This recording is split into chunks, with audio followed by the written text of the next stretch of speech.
अम्मा, राजू को मुझसे ज्यादा मिला है। इसको तो ज्यादा मिलता ही है। राजू अब बड़ा हो रहा है, उसे ज्यादा खाने की जरूरत है। अम्मा, तो क्या मीना को उतना ही खाने की जरूरत नहीं है? आखिर वो भी तो बड़ी हो रही है और फिर वो कितना काम करती है। मीना का काम तो बहुत आसान है, मैं तो उसे यूं कर लूं। अच्छा, तो तुम ये समझते हो। कल स्कूल की छुट्टी है, क्यों ना हम जगह बदल लें? तुम मेरा काम करना, मैं तुम्हारा करूंगी। राजू समझता था कि मेरा काम बहुत आसान है। एक दिन हमने फैसला किया कि वो मेरे काम करेगा और मैं उसके। मैं तो भूल गई। उस दिन बड़ा मजा आया। राजू को सुबह उठकर चूल्हा जलाना पड़ा।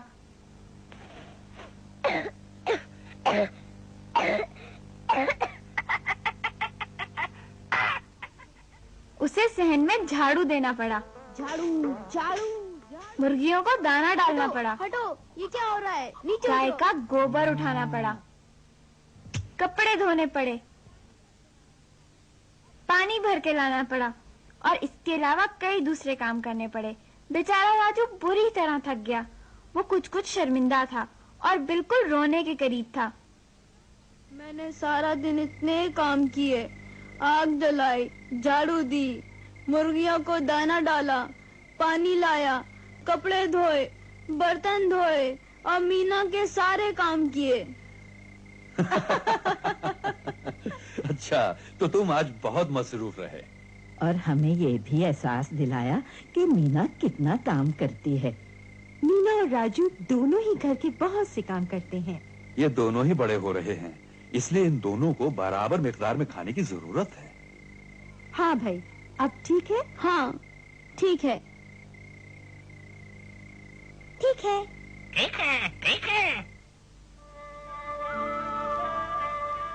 मेरा चचाजाद भाई करीम बहुत अच्छा मैकेनिक है। हो जाओ जल्दी से स्टार्ट, मैं कहता हूँ। करीम भाई, स्टार्ट क्यों नहीं हो रहा? जरा ये पाना पकड़ाओ मीना। करीम भाई, क्या आप इसे ठीक कर सकते हैं? एक तरकीब मुझे मालूम है। ओह, तरकीब। लेकिन मुझे तुम्हारी मदद की जरूरत है मीना। जब मैं इंजन स्टार्ट करूं तो इस पिन को तुम नीचे की तरफ दबा देना, समझी? इस तरह पिन दबाना मीना। ये स्टार्ट हो गया। हमारी ये तरकीब कामयाब रही। हाँ मीना, तो तुम्हें तरकीब मालूम हो गई। जी हाँ करीम भाई, शुक्रिया। आप पिठू चले, नादिया माँ हमारा इंतजार कर रही होंगी। खुदा हाफिज मीना, तुमने मेरी बहुत मदद की। इसके बाद मैं और मिठू चचा यूसुफ के घर गए। अस्सलाम वालेकुम चचा जान। वालेकुम अस्सलाम। वो बेचैनी से अपने पहले पोते की पैदाइश का इंतजार कर रहे थे। भाभी, ये टोकरी दादी अम्मा ने भिजवाई है। अच्छा, वाह भाई। और ये अमरूद आपके बच्चे के लिए। ओह, तुम कितनी अच्छी हो मीना। चचा यूसुफ को पक्का यकीन था कि उनके यहाँ लड़का ही पैदा होगा। मेरा पहला पोता इसी घर में पैदा होगा। पोता? लेकिन चचा, लड़की भी तो हो सकती है। नहीं, लड़का ही पैदा होगा। लड़का ही होगा। देखो मीना, लड़का पैदा हो तो खानदान की इज्जत बढ़ती है। लड़का खानदान का नाम आगे बढ़ाता है। चुप करो मिठू। लड़का जायदाद का वारिस होता है। वो एक बड़ा आदमी बन सकता है, मसलन डॉक्टर, वकील, बैंक मैनेजर, हत्ता के वजीर।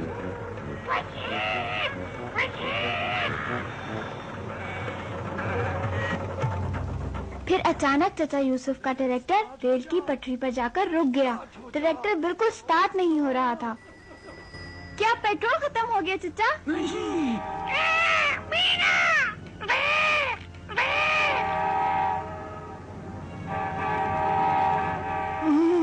ओ नहीं, मिठू, रेल, अब क्या करेंगे? ये मेरे साथ क्या हो रहा है? ये ट्रैक्टर, ये तो मेरा आखिरी सहारा है। अब हमारा गुजारा कैसे होगा? ये ट्रैक्टर तो तबाह हो जाएगा। स्टार्ट हो जा। ओ मिठू, अब क्या होगा? जल्दी सोचो, क्या करें? ओ लड़के, वहाँ क्या कर रहे हो? इधर आओ, धक्का दो। ओ मिठू, सोचो क्या करें?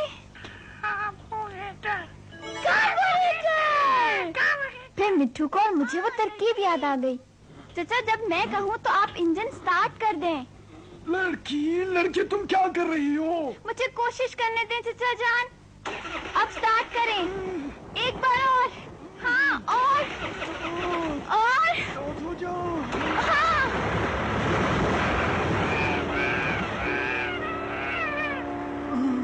ओ मिट्टू, तुम कितने अक्लमंद हो।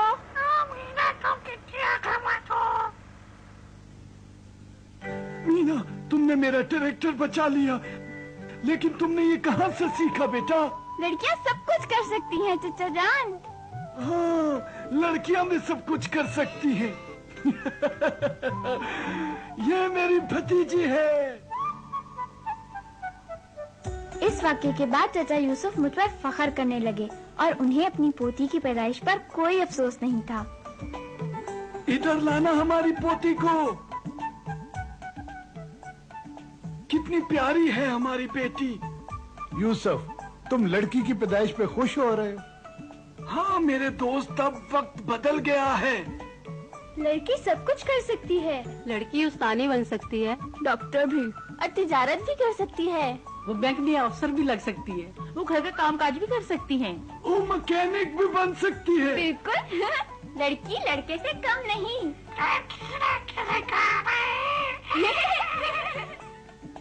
सब लोग अब लड़कियों का बहुत ख्याल रखते हैं, जिससे मेरी और दूसरी लड़कियों की जिंदगी में अच्छी तब्दीली आ रही है। राजू अब घर के कामकाज में मेरी मदद करता है। इस तरह मुझे भी खेलने के लिए कुछ वक्त मिल जाता है और दरख्तों पे चढ़ने और बाइसिकल चलाने के लिए भी। और हाँ, मैं रोजाना स्कूल भी जाती हूँ, जहाँ मैं बहुत कुछ सीखती हूँ, क्योंकि यही तो वो जगह है जहाँ से मैंने अच्छी अच्छी बातें सीखना शुरू की थी।